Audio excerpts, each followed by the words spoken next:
Hey there, welcome to a special edition of the best damn sports show on YouTube and StreamYard.com today, TXN Sports World. I am your host, Anthony Florio, joined by good old MF Michael Fletcher and Michael Bullock. Special edition because tonight it's all about the Game 1 playoff recaps for our teams here, and we are going to start it off with the Bruins beat, and we are going to recap last night's Game 1 of the Eastern Conference quarterfinal series, original six matchup. Michael Bullock's Boston Bruins squaring off against the Toronto Maple Leafs. Game 1 at TD Garden last night. And not much more for me to say on this. So I'm going to turn the mic over to the voice of the Stanley Cup playoffs. Good old MF, Michael Fletcher. So MF, last night, Game 1, Maple Leafs and Bruins, original six. It's all yours. Yes, indeed. And hello, everybody. And yeah, this was a domination. The Boston Bruins comes out into TD Garden and puts a whooping on the Toronto Maple Leafs by the final score of 5-1 in Game 1, taking the 1-0 series lead. And it was absolutely pure domination. Started out 2 minutes, 26 seconds into the game where Justin Beecher gets the goal to start the series. Boquist and Patty Maroon getting the assist, and after one period, it was the Bruins up 1-0. Then in the second period, it was an offense explosion by the Boston Bruins. Another fourth line goal. Brandon Carlo getting the goal. Lindholm and Jacob DeBrusk getting the assist at 5:47. Then Jacob DeBrusk gets on the board with a power play goal at 15:02. Brad Marchand and Charlie McAvoy getting the assist. And then right towards the end of the second period, another power play for the Bruins, a power play goal for the Boston Bruins. Jacob DeBrusk's second goal of the night, 17:34. Charlie McAvoy and Brad Marchand both getting assists on this one. Again, at the end of two, it was 4-1 Boston. Then Darcy Kemper getting the goal for the Toronto Maple Leafs at a minute 39 into the third. That cutted the lead from 4-1. And you're thinking, was that a consolation? Maybe that might be such a thing. Could there be maybe a comeback for Toronto? It wasn't happening. Frederick getting the empty netter, David Pastrnak with the apple, as they call it, and that was the game. The Bruins getting a 5-1 win after Game 1, and as much as the recap goes, there's really not much to talk about. Jeremy Swayman, 35 saves on 36 shots. Ilya Samsonov, 19 saves on 23 shots. And Toronto actually outshot Boston, 36-24 in the game. With a face-off, it was the Boston Bruins won the face-off battle, 57-42. Then on power plays, obviously Boston 2 for 5 on the power play. Toronto had 3 power plays. Did not score once on their opportunities. Hits were almost even, 52-51 advantage Toronto. But if you really looked at the game, in the grand scheme of things, it was all Boston Bruins. The 3 stars of the game, Charlie McAvoy with the 2 assists, a plus-minus of 1. He got the number 3 star. Number 2 star went to Jacob DeBrusk. I really thought he should have been the number 1 star. 2 goals, 1 assist, a plus-minus of 1. And then Jeremy Swayman getting the number 1 star. 35 saves on 36 shots. A .972 save percentage. Absolute domination by the Boston Bruins to win Game 1 of this best-of-7 series. Anthony Florio, come on in, and then we'll give it to Mr. Bruin himself, Michael Bullock, so that he can have his moment of glory. But Boston came in red hot. They jumped Toronto early and never looked back-to-back 5-1 winners. Indeed. And very dominant performance by the Boston Bruins, no question about it. And, the 3 stars of the game, I couldn't agree more. You certainly could make an argument for DeBrusque to be the star of the game, but they always like to give it to the goalie because they feel like the goalie does the most work, I guess. But it is what it is. Frederic had a goal as well. Beecher and Brandon Carlo, solid outing for him. But of course, Patrick Maroon, also an unsung hero from last night. He had 6 hits, one of which knocked a Toronto player into the bench area. Yeah, he pounced them. And we were like, okay, Boston Bruins aren't playing around in this series. I'll tell you that right now, because they want to get that bad taste of last year out of their mouth. I mean, after what happened to them a year ago. But Patty Maroon, definitely another. Lauco had 5 hits as well. Frederic had 5 hits. DeBrusque had 5 hits. In addition to the 2 goals and an assist he had. Charlie Coyle had a couple hits. Boakfist with 3 hits. Beecher had a goal, had 2 hits and 2 takeaways. And Pasternak had a couple of takeaways, 4 hits on his end. And McAvoy, 2 assists, had 4 hits on his end there. And Peake had 3 hits. And Swayman, great game in goal. No doubt about that. And as for Toronto, well, I apologize. There's a video playing somewhere. All right, I got it. Okay. Let's see. Toronto, well, Benoit was the star player for last night. He had 8 hits in the game. McCabe had 6 hits and 3 takeaways. Solid performance from him. Leah Bushkin had 4 hits. Bertuzzi, 5 hits on the night. Austin Matthews had 3 hits.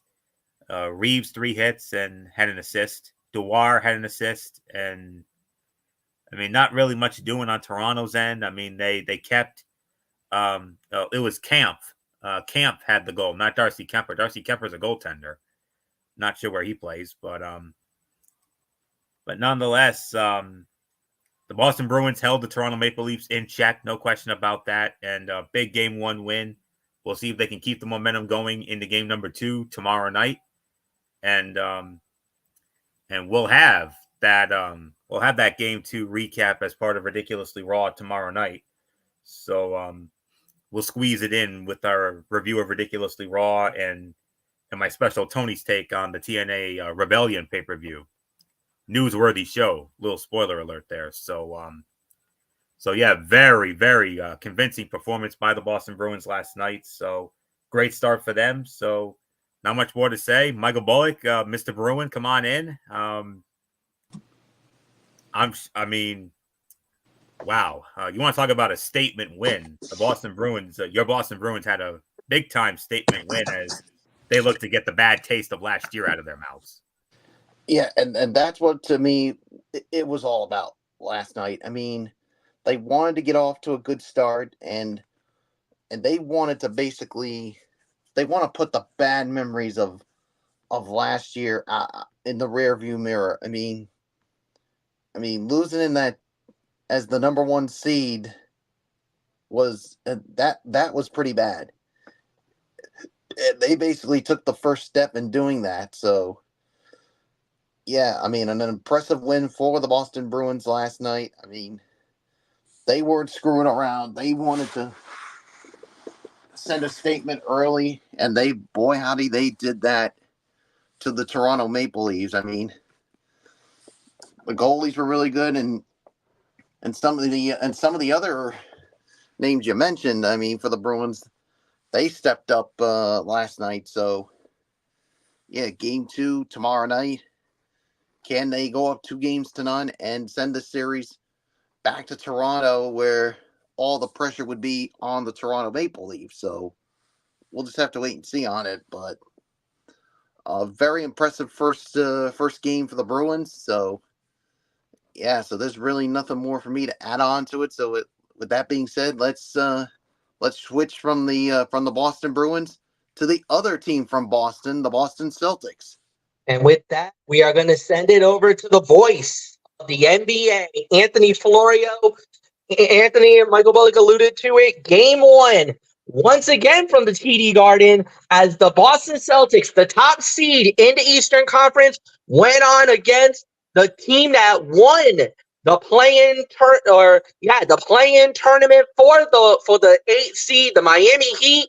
And let's just say Boston did not really have much problems in game one of their series. As I toss it to you.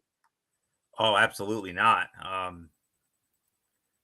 The Celtics spent the days leading up to their playoff matchup with Miami talking about wanting to match the physicality of a team that would be looking for an edge without their star Jimmy Butler. Boston did that and then some. Jason Tatum notched his first career playoff triple-double with 23 points, 10 rebounds, and 10 assists to lead the Boston Celtics past the Miami Heat 114-94 this afternoon to open their first round playoff series. Derek White added 20 points and 4 assists for Boston, which finished with 6 players in double figures. The Celtics lead grew as high as 34 points in the fourth quarter. Miami used the late run to get as close as 14, but Boston closed it out. So let's go. Let's look at the numbers here, and for the Boston Celtics, of course, it was Jason Tatum with 23. Derek White had 20, and he also had Kristaps Porzingis 18 points, 4 rebounds, 2 blocks. Jaylen Brown 17 points, 8 rebounds, had 3 assists. Drew Holiday 6.7 rebounds. The bench guys coming through again. Sam Hauser 12 points. Al Horford, 10.7 rebounds, and Peyton Pritchard, 8 points, 5 assists, and 4 rebounds off the bench. And for the Miami Heat, it was Bam Adebayo who led the way with 24, along with 6 rebounds. Jaquez had 16 with 4 rebounds and 4 assists. And Wright off the bench had 17. And that's pretty much the notable the notables from the box score there. So let's look at the team numbers here for the Boston Celtics. They shot 47.6% from the field. Miami 46.9%, so that was about even. The three-point shooting. Boston went 22 out of 49 for a 3-point percentage of 44.9. Miami 12 out of 37 from 3 for 32.4%. Boston 14 of 16 from the free throw line, 87.5%. Miami only had 6 free throws, but they made all 6 free throws, 6 for 6, 100%. Rebound edge, offensive rebound edge, Boston had it 10-5. Defensive rebound advantage also went to Boston, 34-29. Combined, 44-34 Boston in the rebound department. Celtics had 27 assists. The Heat had 23 assists. Celtics 6 steals. The Heat had 4.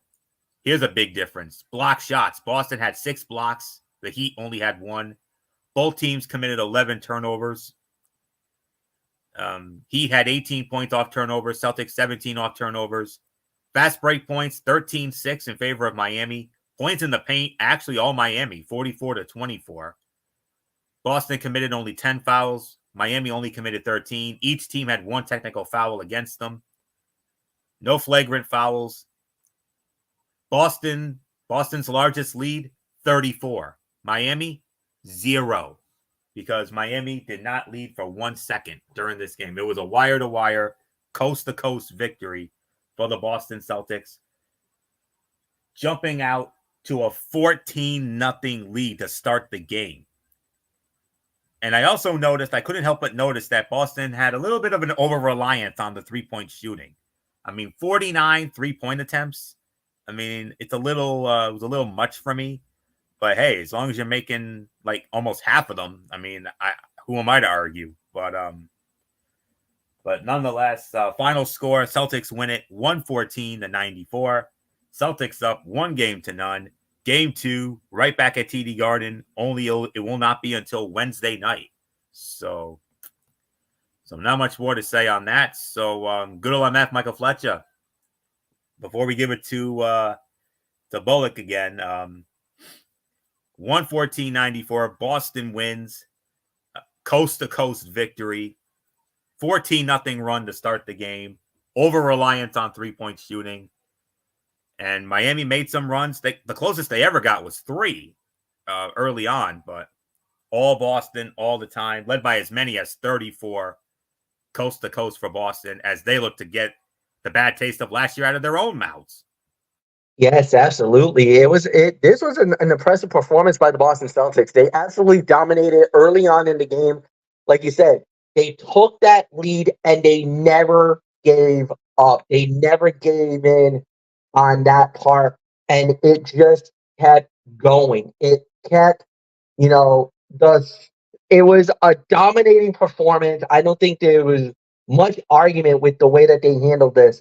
This was without a doubt, from beginning to end, one of the best performances that you'll ever see. And to me, it was very impressive how they handled the job.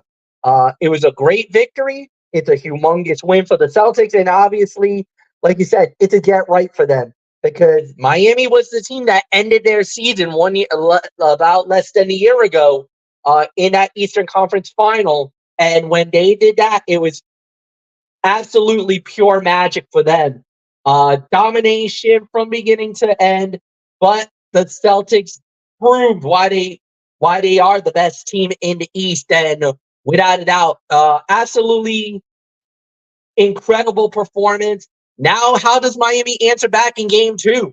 You got a couple of days to think about that game, and we'll see how they play. But if you're a Miami Heat fan, you're probably a little concerned right now because it looks like Boston was, without a doubt, a well-oiled machine. And if they play like that, this could be easily an open and shut case. So nothing more to say. Michael Bullock, it is all yours.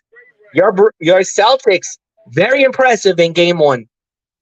Yeah, like you said, you talk about another team that needs a get right series or playoff run, because like you said, last year when they faced this team in the conference finals, at one point they were trailing 3-0, and we were like, yeah, this team's going to get swept. And then they come back, win 3 in a row, especially in that epic game 6 where Derek White got the tip in to win it and force that game 7, but unfortunately it didn't go well for them in game 7, and that's why the Heat advanced to the finals. And the Heat always seems to give the Celtics fits. Well, no Jimmy Butler for the Heat, and yeah, I think it's going to be a huge factor. And the Celtics got off to a 14-0 lead early, and they just never looked back. They led wire to wire from beginning to end. I mean, you had a lot of guys contribute. I mean, spreading the wealth, like you said, Jaylen Brown leading the team with 25, and let's not forget his first career triple-double in the playoffs. So, and then of course you also had Derek White with over 20 points. Same thing with Porzingis, Jaylen Brown contributing. And then you had the bench guys, especially Sam Hauser leading the way with 12 off the bench. Al Horford with 10, and yeah, a good first step to the for the Celtics, and showing not just the league but everyone why they are not just the best team in the Eastern Conference, but also the best team overall in the NBA. And now both sides they have a couple days to think about it before they get ready for game 2. And for Miami Heat, how do they bounce back? And for the Celtics, yes, they did win by 20 guys, but there were times it did get close. So I know Joe Mazzulla and the coaching staff, they're going to hammer it home and say, yes, we didn't win by 20, but we could have won by more if we had stick to the plan. So I'm sure Mazzulla is going to he's going to have his guys. They're going to have a very tough couple days of practice to say, all right, we need to finish strong, no matter how big the lead is. And as you saw, guys, they didn't pull the starters because this is basically them saying, especially the main guys, you're going to be playing a lot throughout the series. So that's a perfect example of it. So yeah, big game 1 victory for the Celtics, and like you said, now it's on to game 2 on Wednesday night, and yeah, and you can catch that game. I think it's on TNT, right?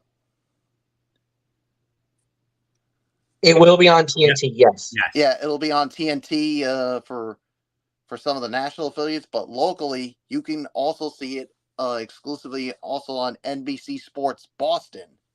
You'll also get that locally here. And of course, when you think of NBC Sports Boston, we all know who's doing that locally.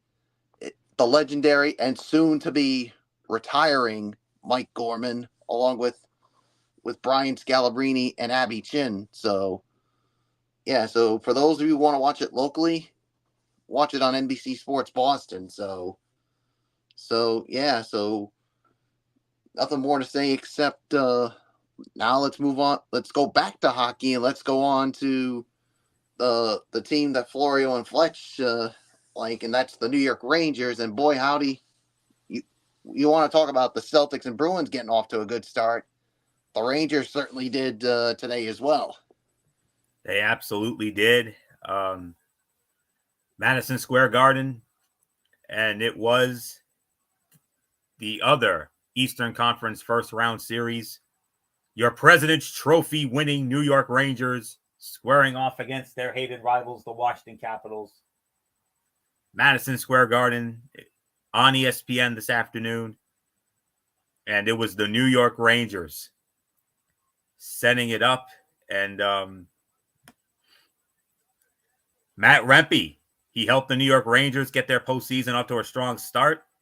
Rempe and Artemi Panarin scored 33 seconds apart in the second period, and the President's Trophy winning Rangers defeated the Washington Capitals 4-1 this afternoon in game 1 of their first round playoff series. Jimmy Vesey had a goal and an assist. Chris Kreider also scored. Barclay Goodrow, 2 assists for the Rangers, and Igor Shesterkin with 20 saves. So back to the voice of the NHL, good old MF Michael Fletcher.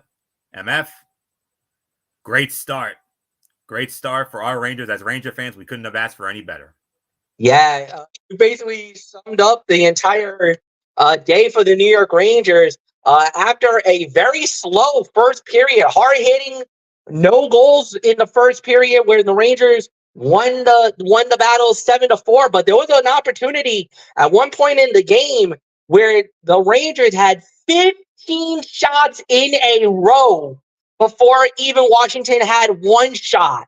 Obviously, the shots on goal is the key factor more than anything else. But the Rangers were dominating the first period, even though they didn't really get their legs under them. They were out for almost a week, where Washington had an extra day of rest, and they were fighting for their playoff lives, where the Rangers kind of coasted their way into the Stanley Cup playoffs. But like Anthony Florio said, the President's Trophy winning New York Rangers dominated in this game and won it. Matt Rempe getting the goal to start it off at 4:17. Jimmy Vesey and Barclay Goodrow with the assist.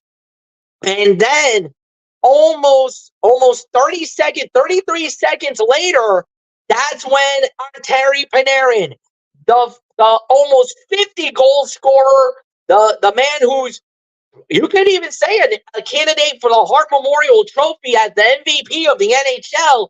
He scores his first goal in the postseason.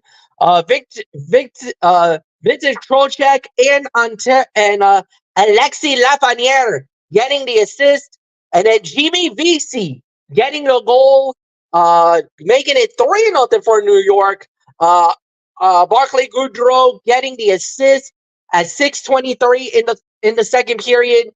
Martin Flannery getting the goal for the Washington Capitals, cut the lead to 3-1, assisted by Tom Wilson and by Protas. And then in the third, right before the very end of the game, with about less than 5 minutes left, Chris Kreider gets the goal.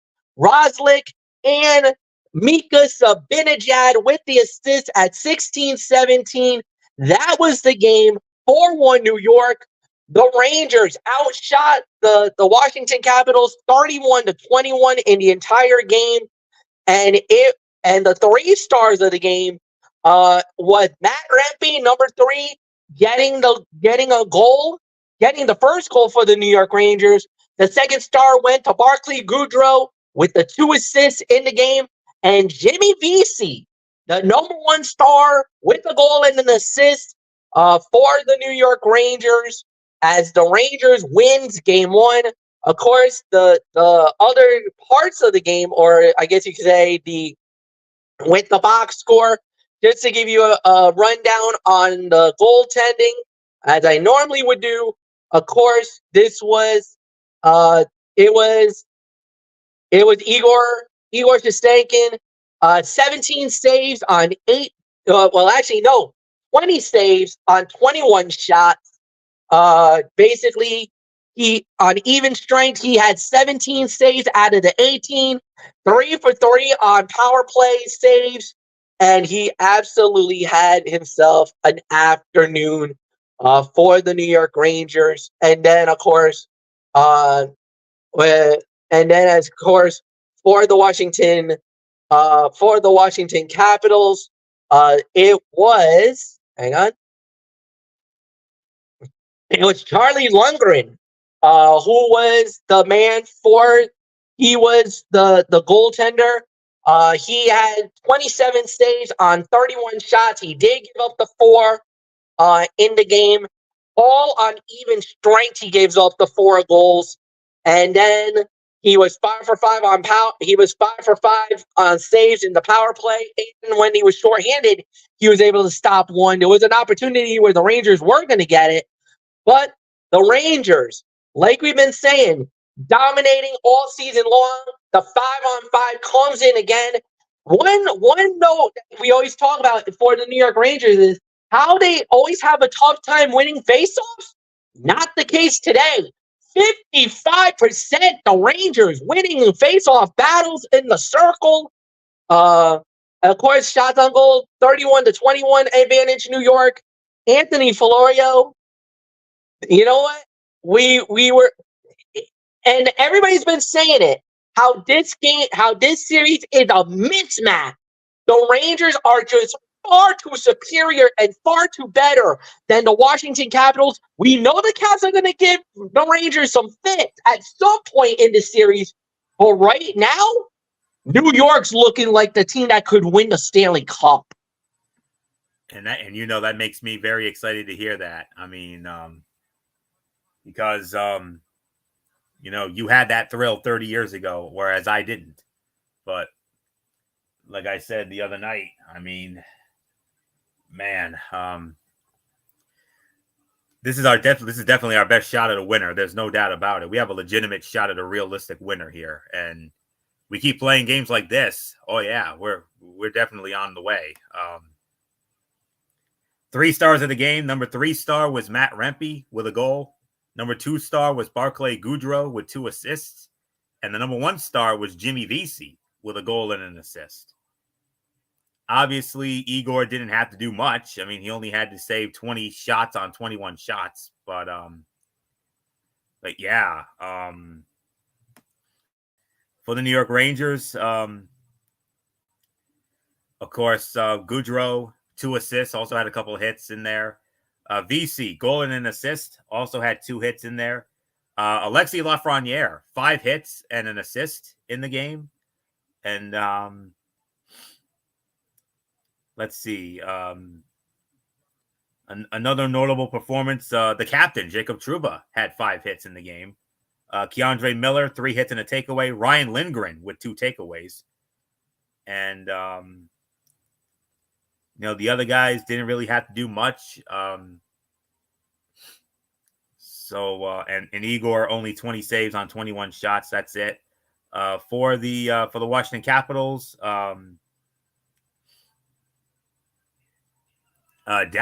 Dowd had 6, led the team with 6 hits.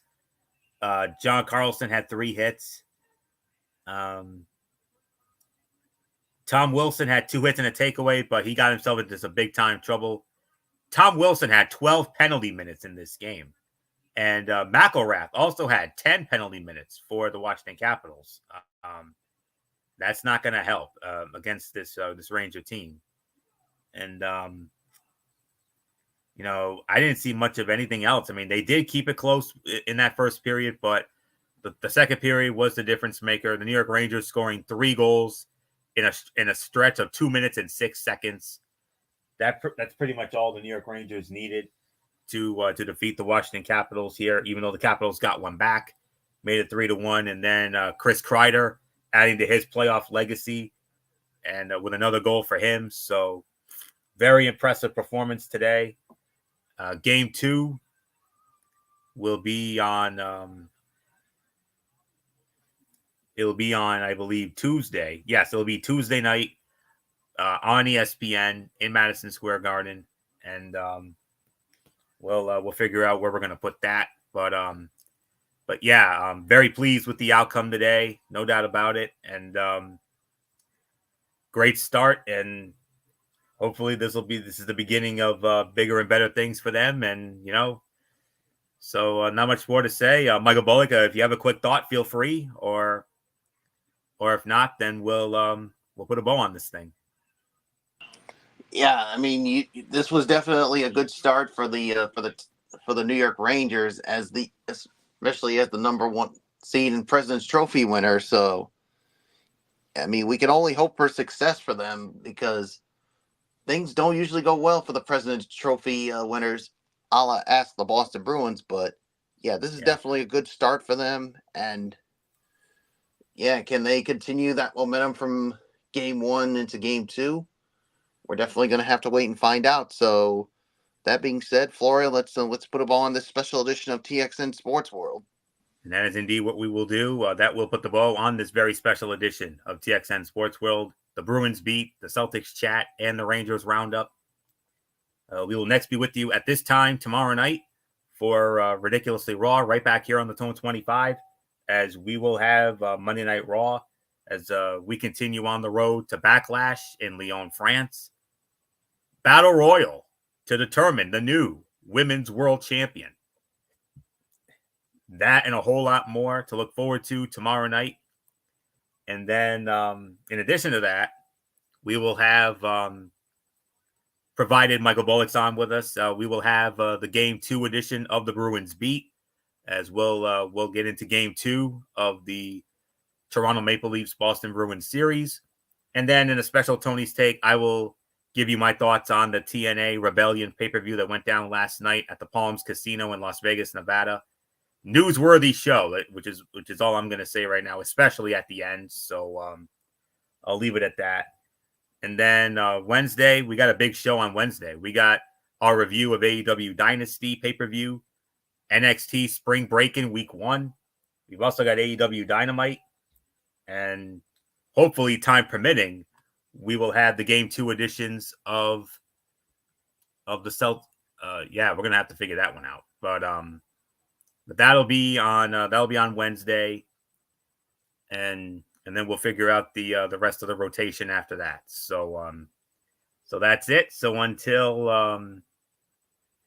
tomorrow night for Ridiculously Raw, it's Anthony Florio here for good old MF Michael Fletcher, for Michael Bullock, and in spirit, always and forever, the First Lady Dee Dee Woodson. You know the routine, everybody. Thumbs up. Talk to you later. Yeah, throw it up, Fortune 4 style. Bye for now, my friends. God bless. Be good to each other. Have a blessed Monday, and until tomorrow night for Ridiculously Raw, you've been watching this special edition of TXN Sports World with the Bruins Beat, the Celtics chat, and the Rangers roundup. For everybody who has been a part of this one, for now, Anthony Florio, so long, and bye, everybody, bye.